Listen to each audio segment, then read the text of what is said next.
Hello, I'm Anna. I'm a social worker and also a YouTuber, and I'm so excited for today's video series where we will be going over the social work helping process. Now, this is also following the social work generalist intervention model, which you might also hear it talked about, but really it's the steps, the basic framework that every social worker uses in their form of intervention. This is applicable on a micro level, on a meso level, and on a macro level, and we will talk about not only what each step is, but also how to do it well, what it includes, and how to do it ethically. If you haven't seen me before, hi, like I said, I'm Anna, and I have a lot of videos covering lots of different topics of social work, and then also give a look into my authentic life as a social worker. I graduated with my MSW about a year ago and have had a post-grad journey since then that I would love for you to subscribe and join along for. In today's video, we will be talking specifically about the engagement and assessment steps of the helping process. The second video in this series will cover planning and intervention, and the final video in this series will cover evaluation and termination, which kind of gave a spoiler into the steps of the helping process. But that's okay, you're gonna learn them anyways. Without too much further introduction, let's get into the helping process. Like I said, these steps are going to be a basic framework that social workers follow. Obviously, each social worker's way that they do each step of this process and the little caveats and tools they use in between will look different depending on what area of the field you work within, and also what your scope of practice is, whether it's one-on-one, whether it's with groups, with communities, with states, with countries, whatever you're doing. But no matter where you work in social work, the Code of Ethics is always applicable. And so I think it's really important to begin with the principles of social work so we can see how those apply as we go into the steps of the helping process. The principles of the social work profession are that social workers' primary goal is to help people in need and address social problems. Both of those too, help people in need and address social problems. Social workers challenge social injustice. Social workers respect the inherent worth and dignity of the person. Social workers recognize the central importance of human relationships. Social workers behave in a trustworthy manner, and social workers practice within their area of competence and develop and enhance their professional expertise. That applies to every social worker. And the helping process contains 6 steps, sometimes 7. We'll kind of talk a little bit about that one. Engagement, assessment, planning, intervention, evaluation, termination, and then the 7th one is follow-up. No matter what social worker you are, no matter which area of the field you work in, you are always going to begin with engagement. When does engagement happen? As soon as you meet the client. It is the very first impression, and it can also last way beyond the first session as you continue to establish a therapeutic rapport and build trust with the client. Whenever I say the client, all throughout these videos, I can mean an individual, I can mean a family, I can mean a group, I can mean a community. So with establishing rapport, it can be one-to-one with an individual in front of you, or it can be with a community as a whole, establishing rapport with a neighborhood or with a school, with a city. What is engagement? Building rapport is a super common phrase in social work, but it really just means establishing a trusting working relationship between yourself and the client. Do they know you? Do they trust you? Do they understand who you are? Ultimately, rapport is built over time, but starting off focusing in on establishing that rapport is so super crucial because it sets the foundation of how your working relationship will develop over time as you work with your client. Engagement is the first impression that the client will have of you. Are you focused on them and ready to assist them? Or are you frazzled and distracted and acting as if they're just another thing in your day that you have to do? As I've already mentioned, and as I'm sure I'll continue to mention throughout these videos, the steps and what they include will vary based on what you're doing. However, some aspects of engagement that are pretty much always included. Number 1 is an introduction, letting the client know who you are, what you do, what your role is, and also letting the client introduce themselves, listening to them. What's their name? Why are they there? Engagement will include explaining confidentiality and confidentiality's limits. This is super important because before you do anything with a client, they need to know where the information that they disclose will go, who it will go to, when it is protected and when it is not, because then they can be informed as they talk with you. Reading from the Social Work Code of Ethics, this is 1.01, but social workers' primary responsibility is to promote the well-being of clients. In general, clients' interests are primary. However, social workers' responsibility to the larger society or specific legal obligations may, on limited occasions, supersede the loyalty owed clients, and clients should be so advised. Examples include when a social worker is required by law to report that a client has abused a child or has threatened to harm themselves or others. So sometimes in a therapeutic room, that could look like everything you say here is confidential, meaning that I'm not going to go and tell other people about it, but the limits to that will be if you let me know that you are planning to hurt yourself or if there are allegations of abuse, which in those cases, I'm legally obligated to make sure that everyone is safe. It doesn't have to be that exact line. Maybe that exact line isn't perfect, but something like that. So they know, okay, if I tell the social worker that I am a harm to myself, that social worker then has an obligation to do something about it. It lets them know what's going to happen based on what they disclose or what they don't disclose. So introduction, confidentiality, and limits to it. You'll also discuss the agency's services and what your role is within that. So maybe this agency offers assistance in connecting clients to resources to obtain housing, food, employment. And what I'm here to do is assess if what we offer fits what your needs are. I totally made that up, but something like that, where it explains what we offer and who you are so that they know, okay, this is the situation, this is what we're doing. Engagement will also include setting boundaries. Again, this will look different depending on where you're at. Sometimes boundaries will be explicitly stated. Maybe if you are in a therapy setting in like a private practice and you explicitly state, I am not able to be reached outside of business hours, but if you do have a crisis in which you need help outside of business hours, here's a resource or a line you can call. Something like that. If there are boundaries that need to be set, sometimes they can be explicitly stated. Or if a client misunderstands what the services are that you're offering them, like, oh, perfect, I can't wait for you to pick me up each week and we can go get groceries together and you'll pay for them, and needing to explicitly state, actually the services that we provide are blank, and I'm so excited to be able to connect you with resources, kind of clearing up what the role is. That's setting boundaries. Another part of engagement is talking through expectations for treatment. Say that you are in a therapy setting and you have a client coming in for the first time and they say, I just can't wait for you to fix me. I can't wait to be happy every single day, probably by next week, right? Like I'll never feel sad again. But talking through realistic trajectory of what may happen in therapy, what to expect, not promising any outcomes because we can never guarantee any outcomes, saying like, I would love to work with you to identify what the stressors are in your life and what steps you can take to lessen them. Something like that. Engagement will also include obtaining informed consent, and this is very important because after you discuss expectations for treatment, what your role is, what the boundaries are, clients get to decide if your services are something they want to go through with. You don't get to force your services onto a client. Self-determination is key. Obviously, there are some settings where informed consent will look a little bit different. For example, if things are court mandated, court ordered, but in those cases where you can promote self-determination in a client, you should still do so. But as far as obtaining informed consent goes, we can go back to our Code of Ethics because it talks about it explicitly. 1.03, social workers should use clear and understandable language to inform clients of the purpose of services, risks related to the services, limits to the services, relevant costs, reasonable alternatives, clients' right to refuse or withdraw consent, and the time frame covered by the consent. Social workers should provide clients with an opportunity to ask questions. So this doesn't mean just do a real quick spiel that you have memorized so super fast the client doesn't actually understand it and you're like, okay, it's cool, and then you're done. That's not really what consent is. The client needs to have the fullest understanding that they can possible of what the process will look like, because there shouldn't be surprises that come up along the way. For example, you get 5 sessions in and then you're like,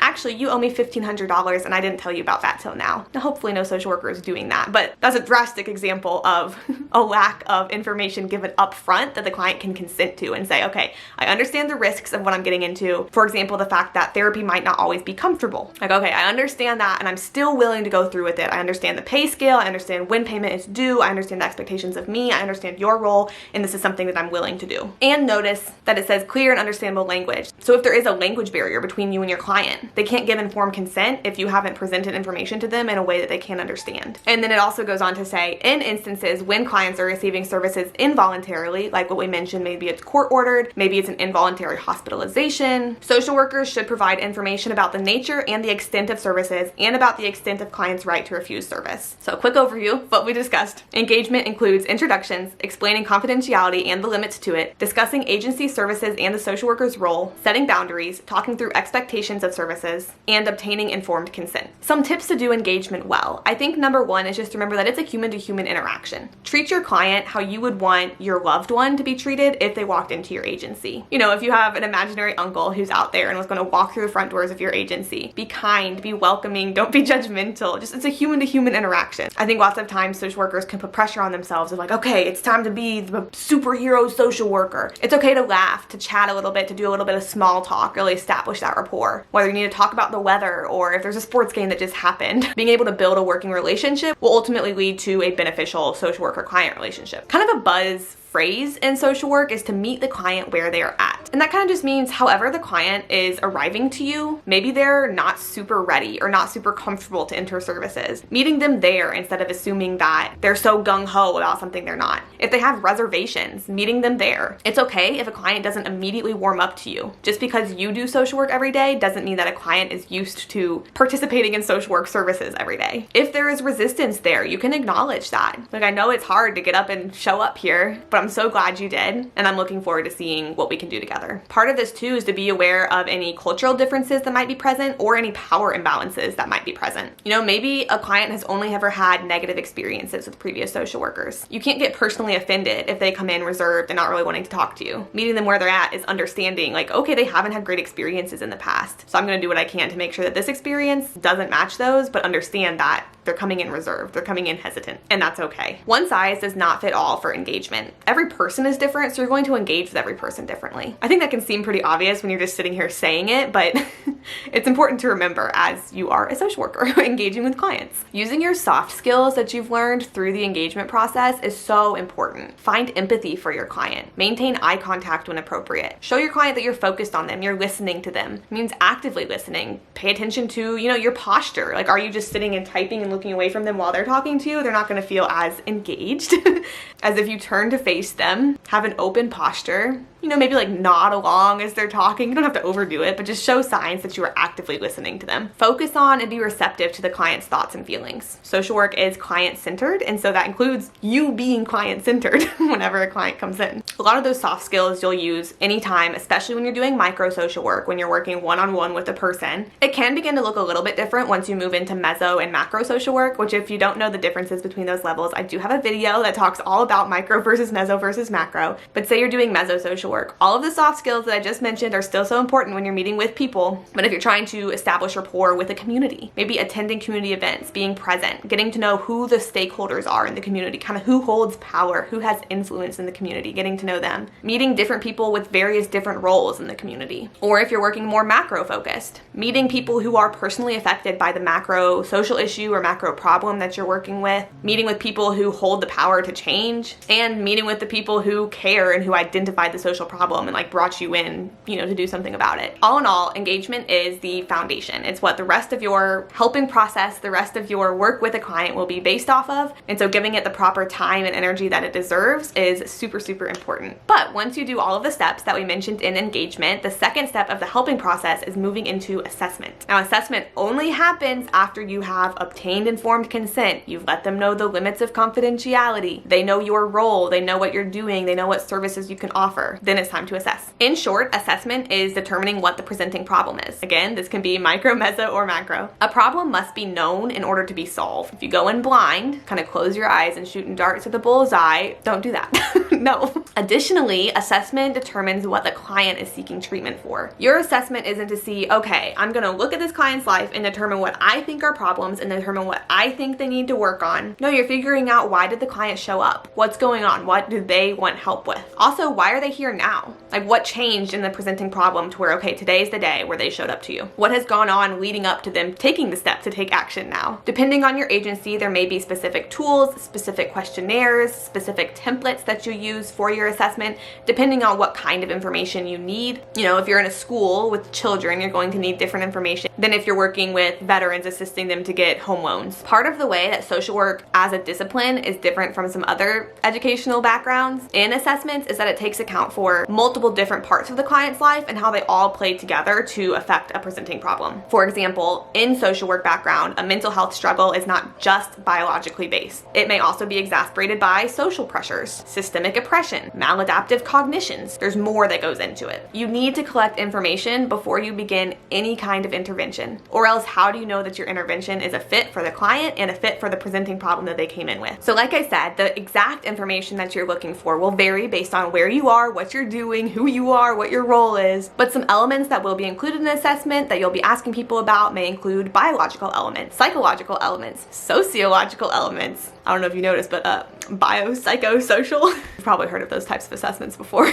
In assessment, this is a great time for you to use a strengths-based perspective, which I also have a video on if you'd like to learn more about it. But you're not looking at, okay, what problems are in this client's life. You're also looking at what strengths does a client come in with, what resources are available to them to use. Along with that, you'll identify any gaps in services or any barriers to services that a client might be facing. You'll be looking at, how does your client system interact with other systems around them? Whether your client system is an individual, family, a group, a community, Also, sometimes in assessment, you will obtain collateral information. This means information from people outside of your client system that may be necessary to get a holistic picture of an assessment. Now, with collateral information, ensure that you have proper consent from your client in order to talk about them to anyone else, whether it's another professional, whether it's a family member, a school teacher. Make sure that the proper releases are given for you to talk about your client. That will be a question that whenever you start working somewhere new, you'll need to make sure you have clear of like, okay, who can we talk to and what is the process to go about releasing information or obtaining information from someone outside of the client with their consent. When working with children, you do not need a release to speak to their legal guardians, and their legal guardians are generally the ones that provide consent for you to talk to anyone else. However, once you begin actually working with a child, it is important that you also respect their confidentiality. This means not being a revolving door straight back to the parents of, well, they're having a problem with this, this, and this. These are their exact thoughts. They feel this way about you. Obviously, you keep legal guardians involved and updated on progress to the extent that is beneficial to the child and to the client and that is required of you, but children can have confidentiality even while they're children. Collateral information can also be obtained from past documents if a client has been with your agency before. So maybe someone else 3 years ago did an assessment similar to the one you're doing. You can look at that, and obviously information, some will have changed since then, but some may be the same. So you can review that information with the client, but maybe not have to start from exactly square one. Some examples of presenting problems: if you are in micro social work, maybe someone is coming in struggling with substance abuse and that's what they would like help with. Maybe someone has a missing resource, whether that's food, housing, employment, healthcare. Maybe someone is coming in with a mental health struggle. Maybe that's depression, maybe that's anxiety, maybe that's psychosis. Those are examples of, on the micro level, what an individual may be coming in with to you. On a meso level, a presenting problem could be an elementary school with low attendance rates, and they're wanting you to intervene to help that out. A high school with low graduation rates. A geriatric care facility with a high rate of depression among its residents. Those are more meso, community-based. It's not a group, but it's not like a country. Or zooming out to macro social work, a city with a really high rate of unhoused people, a state with a high proportion of residents who are just living paycheck to paycheck or experiencing financial insecurity, a social work board with disproportionate pass rates by race. These are examples of more macro problems that social workers may attempt to intervene with. Some tips to assess well. Spending sufficient time and effort in the engagement stage will likely lead to a more honest and complete assessment. If someone just came in, they don't know you, they don't trust you, they don't know what you're doing, they don't know what your goal is, they're probably not going to be as honest and open as if they do trust you, do understand who you are, do understand what your goal is. Being receptive to clients' answers to your questions, no matter what they are, is important. And part of this is understanding how your body language comes across. Part of it is ensuring your responses aren't judgmental. You are not there to judge a client, you're there assessing needs so that you can help them break down those needs. Part of assessing is being comfortable with silence. Some topics discussed in assessment may be tough for a client to open up about and tough for a client to speak about. Holding space for that is important. Just because this is an everyday part of your life, discussing whichever topics you're discussing, does not mean that it's an everyday part of your client's life and does not mean that they are comfortable with it. Now, they may be very willing to talk about it, but sometimes there's discomfort that comes up, and so being comfortable with just letting them take a second, holding space for them, letting them speak on their own terms. Going back to our handy dandy code of ethics, this is 1.07. Social workers should respect clients' right to privacy. Social workers should not solicit private information from or about clients except for compelling professional reasons. Once private information is shared, standards of confidentiality apply. Social workers may disclose confidential information when appropriate with valid consent from a client or a person legally authorized to consent on behalf of a client. Social workers should protect the confidentiality of all information obtained in the course of professional service except for compelling professional reasons. The general expectation that social workers will keep information confidential does not apply when disclosure is necessary to prevent serious, foreseeable, and imminent harm to a client or others. In all instances, social workers should disclose the least amount of confidential information necessary to achieve the desired purpose. Only information that is directly relevant to the purpose for which the disclosure is made should be revealed. So we've discussed the first two steps of the helping process, engagement and assessment, and I think it's important to circle back to those principles of the social work profession to see how they can connect in the first two steps. These are kind of reflection questions for you. What does it look like to help people in need and address social problems through engagement and assessment? How can you do that? How can social injustice be challenged through engagement and assessment? How can you respect the inherent dignity and worth of the person through engagement and assessment? How can you centralize the importance of human relationships through engagement and assessment? How can you be trustworthy through engagement and assessment? And how can you ensure that you are practicing within your area of competence through both engagement and assessment? If you are curious what happens when you're a social worker after after you engage a client and after you assess. Then make sure to subscribe so that you'll be around and see whenever part 2 is posted, where we will get into both planning and intervention, and then part 3 where we will get into evaluation and termination. I hope this is helpful to you no matter where you're at in your social work journey, and I hope that there are many little reasons to smile in your day today. I'll see you next time.